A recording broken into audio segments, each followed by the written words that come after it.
Yeah, at least we're not on a netbook this week. Yeah. Hey, all right, everybody, and welcome to AskOutcast, your weekly technology and news, technology news and entertainment show, and we like to call it Techertainment.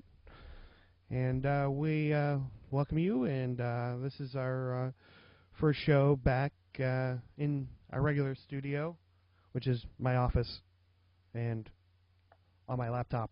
So, I don't know if you guys watched the Christmas special last week and caught in all its ugly webcam glory from a netbook sitting on top of my television cabinet in my living room. So the quality on it wasn't so great, but the content was awesome. So we had Ender on the show, so it's all good. Hey, you know, you can't go wrong when you've got Ender on the show. So, gotta love Ender. And Ergo was in town, and he was just stopping by to say hi. So we figured we'd get the band back together and have a MA2600 reunion. And so Bill was there as well, who can't join us again this evening. He's on. He got called out to a job as usual, which he says never happens, and it's actually been happening more and more since he's agreed to do the show with us. So I think he's going to stop agreeing to do the show. His life can get back to normal. But anywho, any announcements, George? Announcements? Comments? No? No. This is normally where we would have a spot for sponsors, but since we have no sponsors, we'll continue on. But I guess the first thing on the list of items tonight is finally, one of my favorite old school shows. It's actually more like a mini-series. It's finally on Hulu. Hitchhiker's Guide to the Galaxy is on Hulu now. It's the original BBC miniseries. I think it's only been on for a couple weeks on Hulu. I just found out about it recently because I have not been paying attention to Hulu that much because I've been watching Netflix stuff on my Apple TV. But if I had done a search, I also would have found that Hitchhiker's Guide to the Galaxy was also available on Netflix for a really long time now. But you know, if you don't search, you're never gonna know, right? That's right. So, it's the trouble with having too much content available. True. And the thing is, I've actually been watching the recommended things that they recommend in Netflix, and I've been actually pleasantly surprised by the selection they've picked for me from time to time. I was a bit shocked in the lacking of content around Christmas movies this holidays on Netflix. Yeah, that was kind of surprising. Yeah, I was trying to search for holiday movies, couldn't find it. It's a Wonderful Life was on Netflix. I searched for Miracle on 34th Street, which I only knew of two versions of Miracle on 34th Street, but I found a third one that was filmed, seems like close to the original. It's awful. They've like glanced over parts of the story. It's not the same thing. It's like the script was picked up by a completely different studio and flopped or something, and the other one won or something. I don't know how that happened, or if it was a remake or something, but it was a horrible version. The Miracle on 34th Street that's on Netflix is a horrible version, and I suggest not watching it. But what I do recommend that you do watch is the A Christmas Carol that was on there. It's the George C. Scott version that was released, I think, in 1984. That was pretty good. But anyways. Back to what I was talking about, which was the Hitchhiker's Guide to the Galaxy finally coming to Hulu, and the reason because I've got the Hulu Plus on my iPhone, I've got Netflix on my iPhone, and it was just cool. I was sitting there cooking dinner, watching Hitchhiker's Guide to the Galaxy tonight, so I was pretty stoked and happy about that, and kind of rates high on my geekometer. So, what do you think? Have you ever seen the miniseries, George? No. Oh, you should watch it. Do you have Netflix or Hulu? Yeah. Okay, good. It's in my queue. It's one of those. Yeah, I'll watch it someday. You'll get to it eventually. But it's an interesting show. It made me laugh the first time I saw it. Yeah, you have to be warned. It is British humor all the way. So it's very, very dry British humor. And when was it filmed, roughly? I think it was filmed mid 80s. Mm. I think. I would have to look at IMDb, but I can always look now. If only we had a way of looking that up. Yeah. Wow. My computer's really going slow. I'm looking it up. All right. 1981. 1981. So it was early 80s, not mid 80s. Yeah, my machine's going a little bit slow.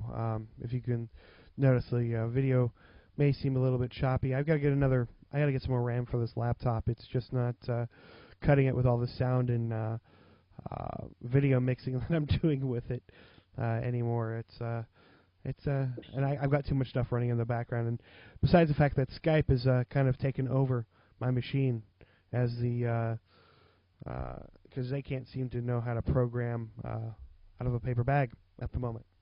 Their older client was awesome. It was a great client.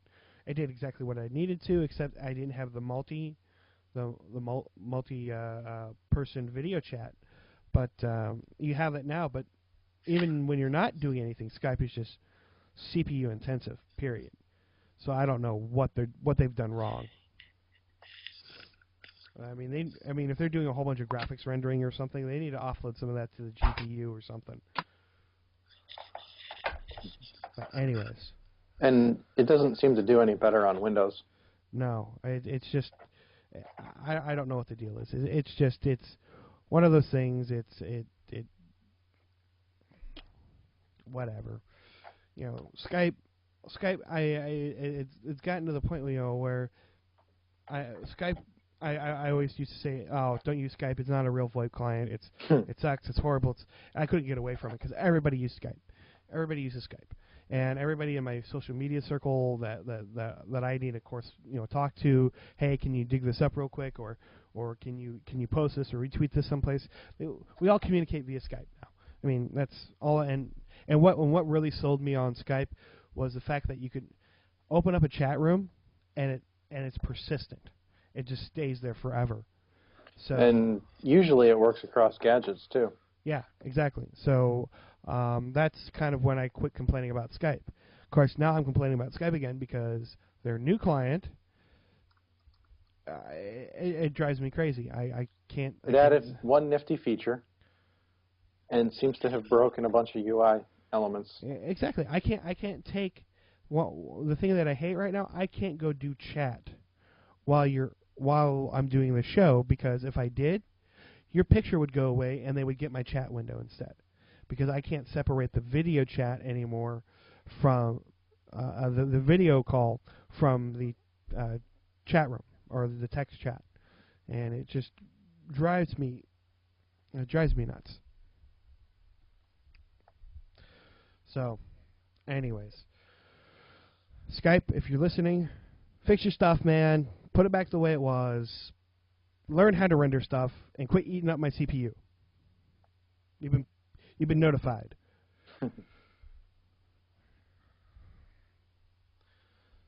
Yeah, yeah.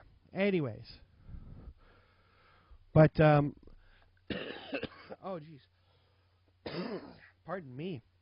The problem with doing a live show. But anyways, if you don't know already, I am going to CES next week, and I am going as guest of Asus and Intel. I'm going to be their blogger out there. Going to be running around chasing after people with microphones and cameras and trying to track down the what's hot and what's going to be coming out next year. And I'm going to be one of the community correspondents for WePC.com. And if you don't know what PC.com is, it's a website that's been put together in conjunction with Asus and Intel together, and they basically use the site to collect information from users to find out how they use their computers, what they want, what people do with them. They've been doing a lot of pushing around multimedia at the moment and portability.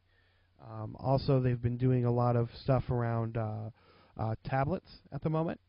And so if you go to wepc.com, you can check them out and voice your opinions, voice your views, what you think should be in computers next, and what you would like to see in your next computer. And if it gets popular enough, they'll take it on and they'll make it happen.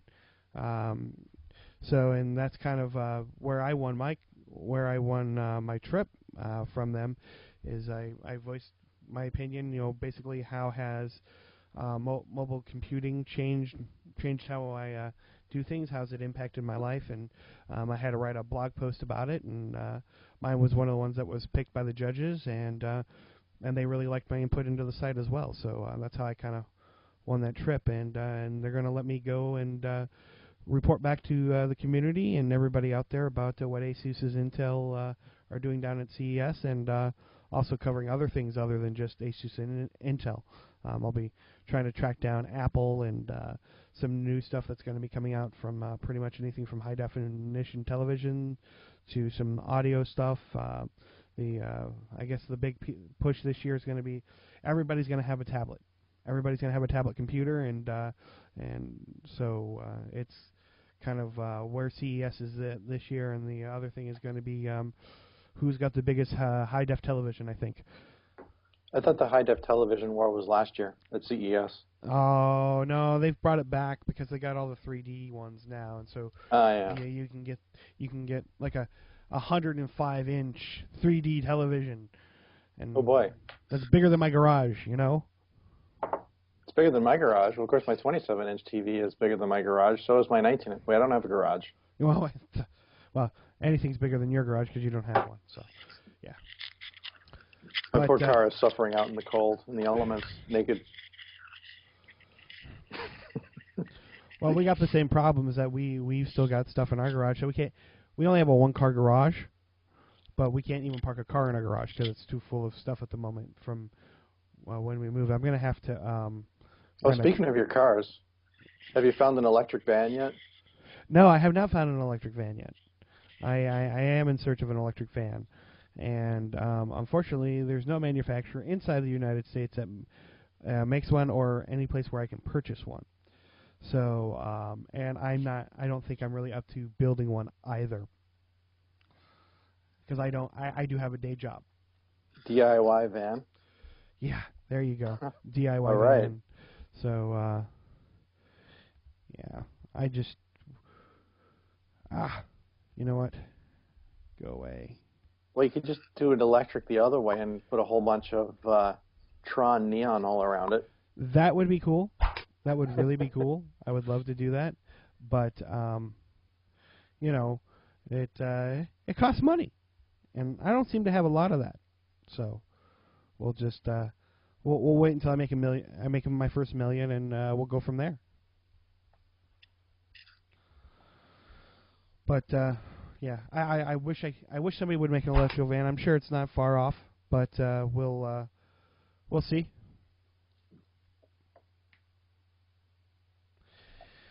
But anyways, yeah, like I was saying, like you were showing, CES there's a lot of cool stuff coming out at CES this year, as there always is cool stuff coming out at CES. And you were showing 43rumors.com leaked some photos of a camera, of a new Olympus camera that apparently has a Bluetooth module.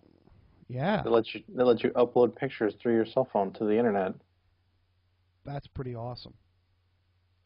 Now, are they saying that the Bluetooth dongle will let you upload the cameras directly to things like Flickr and stuff? Yeah. And Twitter, or is it going to be, or do you upload the pictures to your smartphone, then from your smartphone out to your via social media sites or whatever? Well, it doesn't really say, but it specifically points out Facebook and Flickr. Okay. And says Android or Windows Mobile. All right. So it must be I bet you it's because those are the two devices that support the driver Probably. for it. So, And I'm sure Apple is really willing to work with Olympus. yeah, I'm sure that they're really really want to work on interoperability and willing to reach out to their hardcore fans and family out there. So I'm sure. They're making a ton of money, so. Yeah. Anyways, that's one thing about Apple I don't really like. They don't play well with others, and when people want to say, "Hey, let's integrate this," they go, "Why?" Yeah. So, what does it do for us? yeah. Does it make me money? Well, indirectly. Then, well, show me where it makes money, and if it reaches a certain dollar amount, then they'll think about it. But they just don't do, and they don't do standards very well. I mean, the whole Bluetooth stack is crippled. I mean, the cool thing about the Nokia phones, like what I do at work, I come in, I just set my phone on my desk, right? And I've got a Bluetooth dongle inside my Linux box that talks to Asterisk. So I got Asterisk that talks to my company's SIP-based PBX system. And then I have a soft phone on my laptop, and then I have a hard phone on my desk. That way, when I can walk in, I can just set my phone on the desk, and all my cellular calls go through my Asterisk box, so I can pick them up from my soft phone or my hard phone, right, sitting right there. So it just, it makes life really easy. And the cool thing about it is, though, with some particular phones, you can even send SMSs directly out through Asterisk, so I could write an app so I can send SMSs directly from my desk. But do you think that would work with my iPhone? Of course not. Jailbreak. Well, I don't think you can do it with jailbreak. It's a whole Bluetooth stack. Well, yeah, you jailbreak it and replace the Bluetooth stack. You put, because that's how people get the Wiimote working on it. Right. Replace the Bluetooth stack and. But I just, it shouldn't be that hard. It shouldn't be that that difficult to do stuff with your devices. But for whatever reason, Apple in their infinite wisdom has decided we know best. And you guys are losers.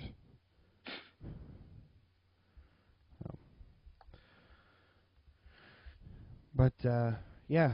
And the other thing, speaking of Apple and CES, one of the things that's kind of unprecedented they're doing this year is they're having 2 press conferences at CES. They normally only do 1.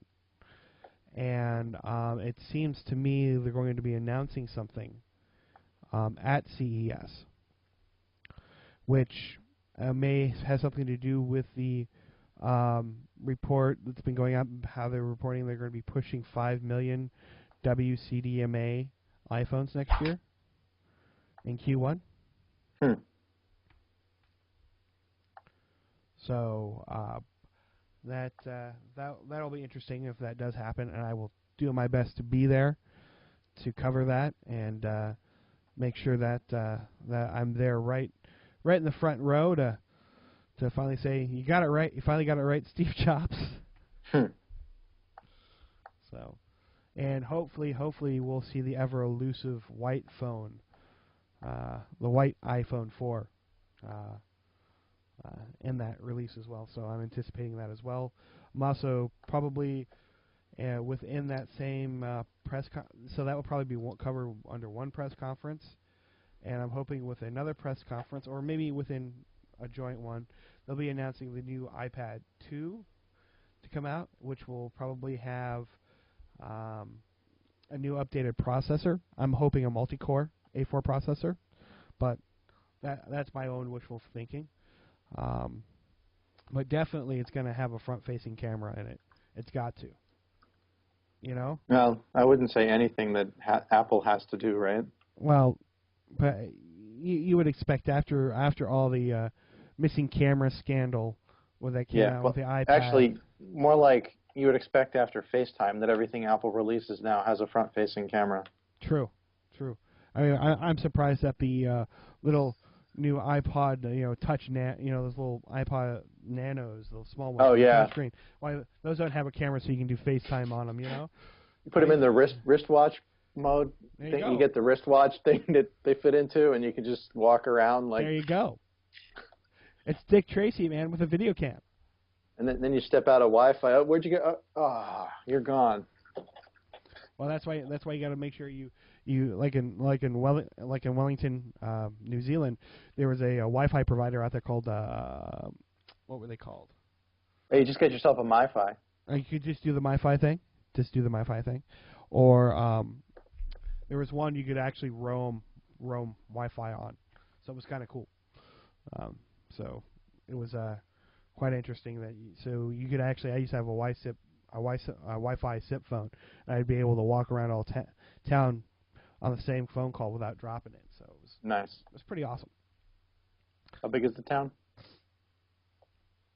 It's about I'd say it's almost the same size as Boston.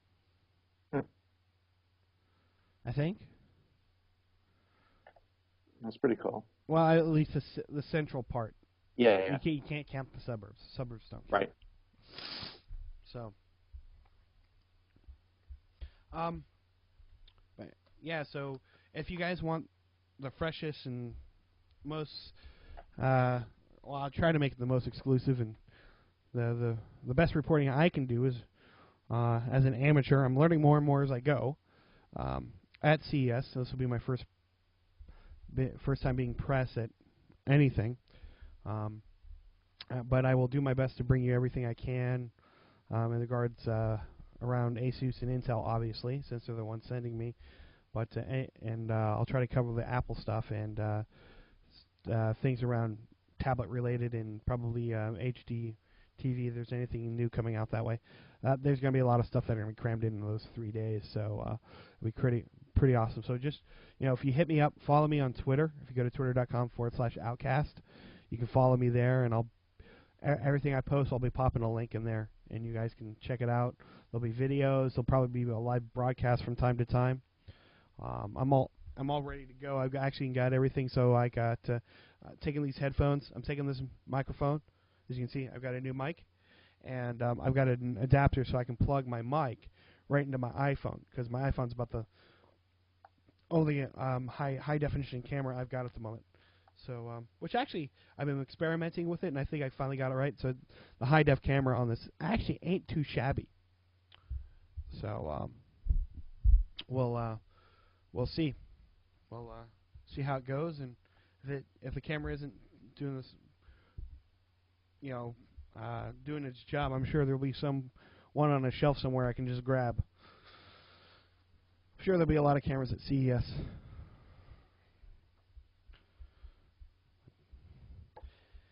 And speaking of phones, Google's come out with a new Nexus. Samsung? Yeah. It's made by Samsung this time and not HTC, which is a bit of a surprise to me. Well, actually, Samsung's got the trio of devices now. They've got a tablet, a phone, and an iPod Touch competitor. Yeah. They're definitely racking up the devices. And I have to admit, I've got my hands both I've up front and personal with a Samsung Galaxy phone and the Samsung Galaxy Tab. And what do you think of them? I was really impressed with the Tab. That's what a lot of people say. They really liked it. It felt nice. I don't know. It was just the right size. It's what, 7-inch? Yeah, it was perfect. Because honestly, the iPad feels heavy in the hand. Yeah. Actually, that speaking of the rumor is the iPad 2 is actually going to be could potentially be slightly smaller. Just to add that cliff note. I could picture them trying to slim it. Yeah, but the thing is, it's so light too. The tablet. I wasn't expecting that. The only downside, I don't think it has any sort of internal SD memory, which I think would have been nice. And I guess my only problem with tablet computers these days, though, is the They're still, most of them are written around a mobile phone operating system.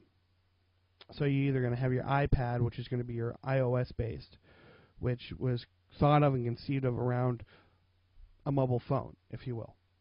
And then you've got all your Android tablets that are coming out that are based around Android. And I just said that. But anyways, Android-based tablets, which again was based around a cell phone. Mm-hmm. And so I think that we need to kind of, again, like I said, I love taking the next step. Go beyond, take the next step, and release ones that are using full-blown operating systems. And well, here's the thing, though. And I don't know if any of our listeners follow Daring Fireball, John Gruber, but he says that his sources claim that that Apple was working on iOS as a tablet OS before they even thought of the iPhone, and couldn't figure a way to sell it as a tablet back then, so they released it as the iPhone, as a product that people would be able to know and use. And quite honestly, I mean, I can't picture using Windows or Mac OS 10, Windows like 7 or Mac OS 10 on a tablet. They're just not built for touchscreen. I mean, there's just so many small icons on the screen and so many small tap targets. You really need a mouse to use it. I disagree with that, because you can always increase the icon size. But the UI just doesn't scale that way. Well, the interface isn't, like you said, it hasn't been set up for multi-touch.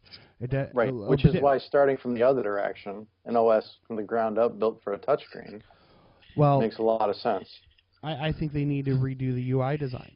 I think they need to allow for multi-touch, because they've got these, like my Wacom Bamboo pad that I've got here.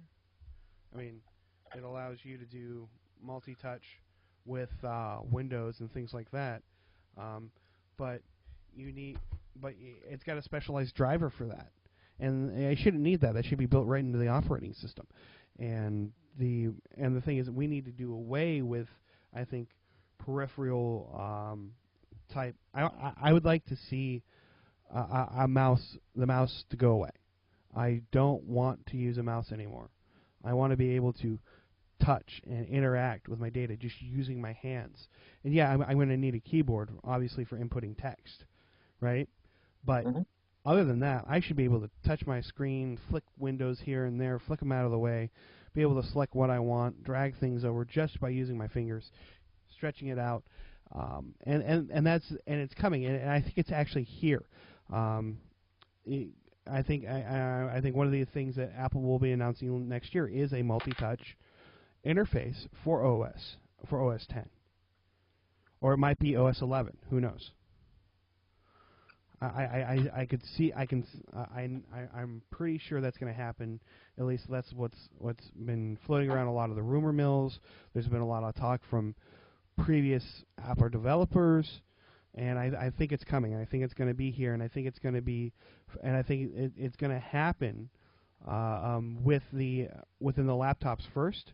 Are going to get the display first, and probably within a quarter or two, they'll be coming out with the new Cine displays that have the multi-touch with a capacitive sensitivity on the back end, behind it. So everybody will have to spend another $1,000 to replace their Cine displays again. But yeah, that's why I don't spend $1,000 on a display. Well, I didn't. My boss bought mine, so I'm not complaining. That's handy. So I think we're there. I think they're coming out with the UIs for it, and I think Mac is going to be the first ones to do it, because they're always the leaders in this type of area in regards to user interface and human interaction with computers. The other aspect of that, I think, is going to be one thing is going to be really exciting to see is going to be the new Asus ePad that's coming out, because it is going to be running a full-blown version of Windows Home Premium on the 12-inch version. On the 10-inch version, they're actually going with an embedded Windows 7 of some sort. The title they gave for the 10-inch version, the version of Windows, was weird and foreign to me. I'd never really had seen it before. So I'll hang on. Let me see if I can find that, because it's really interesting. Because I think it might be a new one specifically for embedded platforms or tablet-based computers. Hang on. The ePad EP10 101 TC. Come on, load it up. It's Windows Embedded Compact 7. Leave it to Microsoft. Yeah. So it'll be a very compact version of Windows. It'll probably be the Windows that everybody's wanted for years with nothing in it. Yeah. Release us Windows that resembles what DOS used to. Right. The processor on that one is going to be the NVIDIA Tegra 2 processor. So, it'll be pretty awesome. That one will be like what I would compare to be comparable to the iPad, but they're going to have one that's going to be for the people who want the performance of a laptop and the capabilities of an actual laptop. They're going to be having a 12-inch version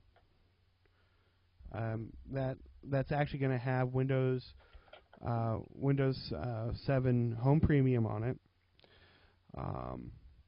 and they're going to be unveiling it at CES, and I'll have all that coverage there. So be sure to at least watch me for that stuff, and I'll hopefully be able to get hands-on with one and get to play around with it and show you guys what it's like. And I'm actually really excited about that, because I've been waiting for that one to come out for about 6 months now.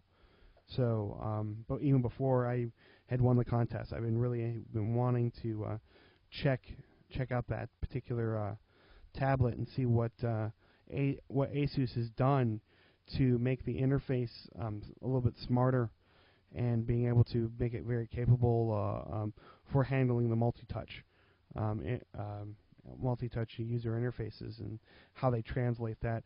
And there's also a rumor that it'll even come. It has 2 layers for input. One is a capacitive one for the multi-touch, and they also have another layer for the Wacom pen that comes with it. And that the Wacom pen is not confirmed, but I'll find out more next week. But if so, that's a win in my book, and that will probably be my next computer I buy. Will be that tablet, if I don't get one given to me. Hint, hint, Asus. Because the capability of using a pen, particularly the Wacom inputs for like graphic designers and things like that, is immense. So you're going to have something that's going to be quite possibly sub $1,000. Not only is multi-touch, has a full-blown operating system, but also can potentially replace drawing tablets as well, and digitizers for all your graphic designers. And I think that's a huge win. So anybody that's into multimedia production or anything like that, it would be an excellent device. And no, the show is not, even though I won the contest, the show is not sponsored by Asus at all. At least not yet. But it look, from what I can tell, it's at least going to be the Windows-based tablet that you're going to want to have. From what I can tell, because I haven't seen anything else like that. Maybe the HP Slate might be something with, but it doesn't. It doesn't have the Wacom input. If it's got the, if it really does have the Wacom input, that's going to make it the de facto standard, I think, going forward in regards to tablet devices. So, which will be really cool.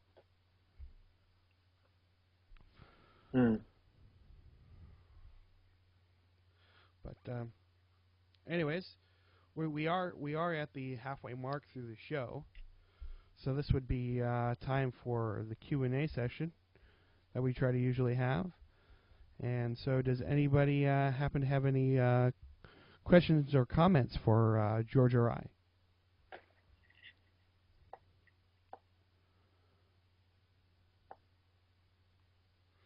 Wait for the buffer to catch up.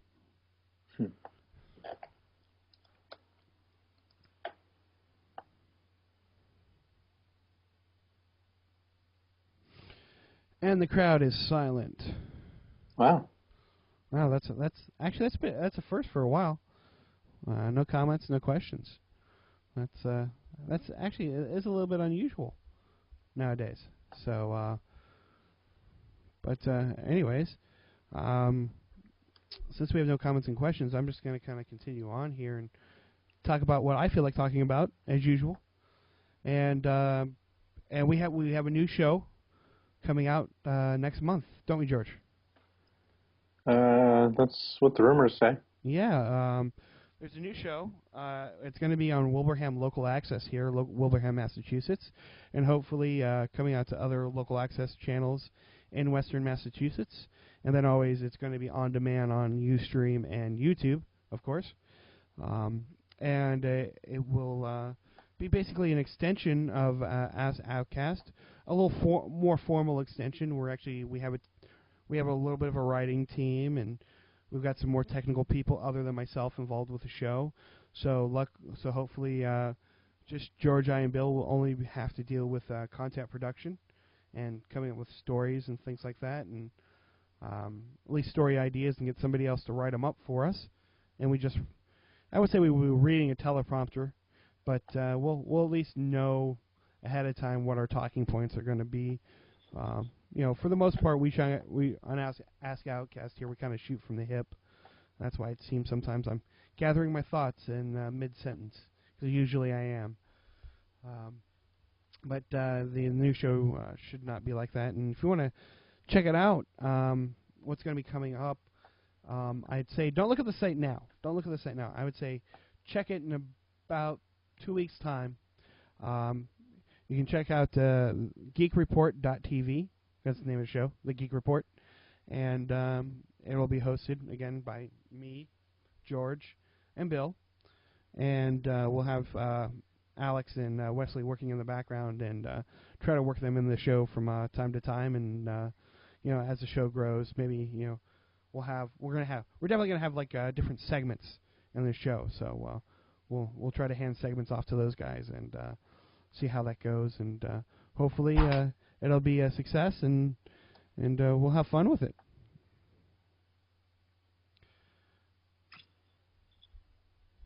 And again, so no questions or comments for the show tonight? Alrighty then. So George. Yes. Any other big news items that you can think of? Not really. Engadget has an article about some DIY third-person camera project. Meh. It's been done. Yeah. It's been done. I always thought that kind of stuff's kind of cool. Justin TV. Didn't Justin TV have one of those for a while? A third person? I have no idea. I never even looked at Justin TV ever. Whatever that is. What is that? It was a guy who's basically filming himself 24/7 while he slept.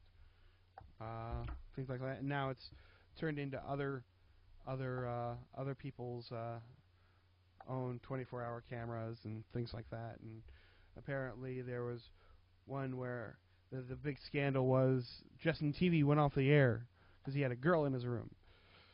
Oh. That sort of thing. So he'd been on the air for like 2 years straight, and the one time he shuts the camera off and everybody was like, "Oh, come on!" But anyways, what were we talking about? Third person camera. Third person camera. Yes.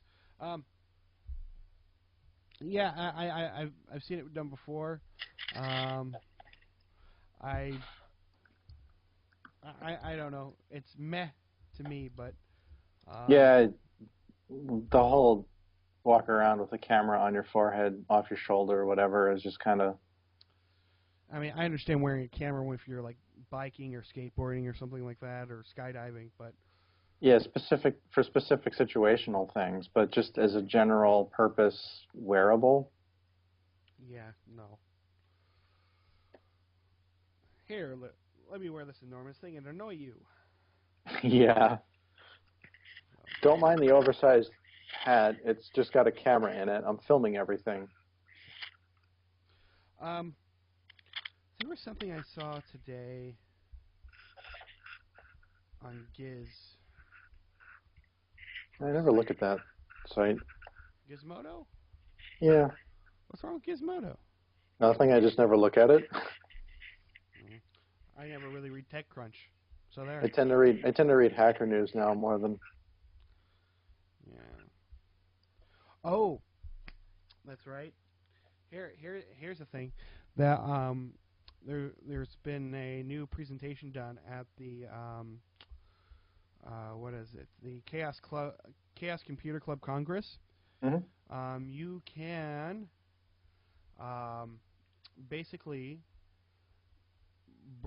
you can break GSM encryption with using only 4 sub $15 telephones. So basically, you use the GSM phones as sniffers, and a laptop computer, and a couple different pieces of open source software, and you can monitor. You can intercept phone calls. You can intercept text messages. I'm sure it's within reach of your particular cell that you're in. But you know, it's kind of funny how everybody, GSM's secure, you can't break it. Well, you know, you can break it if you're using a device that actually knows how to talk the protocol and encryption methods.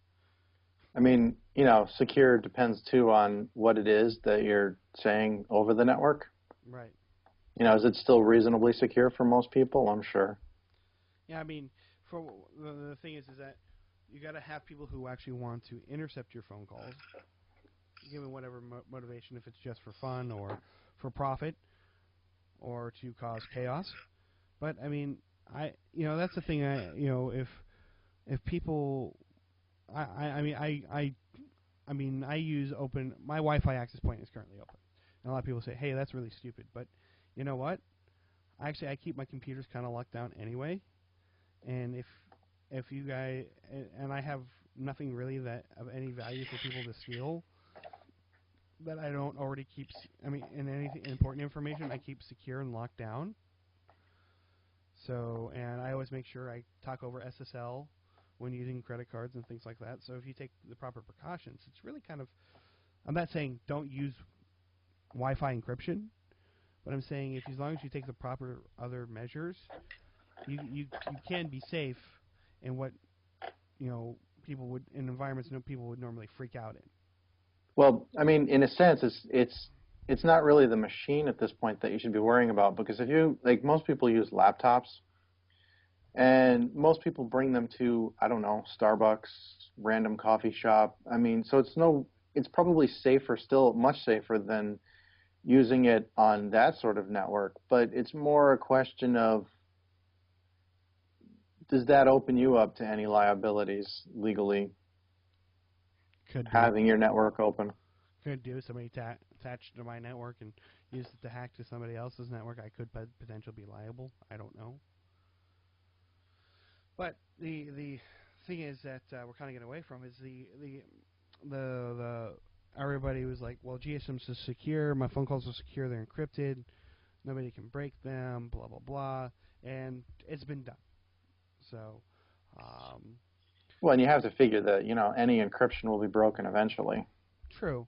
But the more the time goes on, the easier that break is. But they didn't think it was going to happen for another several years. Yeah. So, but considering how prevalent GSM is. Oh, here's a good one. Here's a good one. Somebody hacked a Connectix to play World of Warcraft. Hey, you know what though? I give them props because I don't know, man. If you're ever in a group quest and you know your whole guild's going after some big monster, it could be useful just being able to gesture real quick and queue up all your moves instead of pointing and clicking, just gesturing them. That would be kind of cool. The last time I played World of Warcraft was shortly after the open beta ended. Right. So the which was what, 2003? Something like that. You played with us for a while. Yeah, way back when it was in open beta. And then shortly after, but no, I didn't stay on it long. Yeah, I quit playing. I think around. I think I quit playing around end of 2006. So.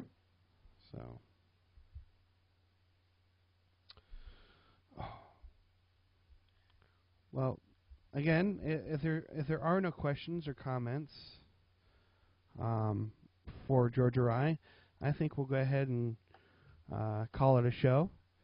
And thanks for everybody for being here. And don't forget to follow me on Twitter, twitter.com/outcast, or you can subscribe to my YouTube at youtube.com/outcast341. Again, that's outcast341. And I'll just put those links here in the chat room. So you can catch all of my CES coverage. Oops, that's not right. That one's not right. And we need to do that one again. HTTP.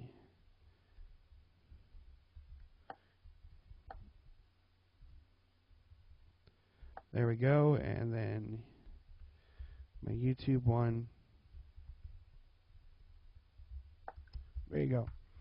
And you can catch all my YouTube videos and be sure to be watching those two places for any new content. Also, don't forget to check out WePC.com since they're the ones sending me, and see what everybody else is saying about the coverage at CES and what new stuff's coming out. And you can also check out WePC.com to check out Brightman because he's going to be the other community correspondent there as well, and see what he's got to say as well.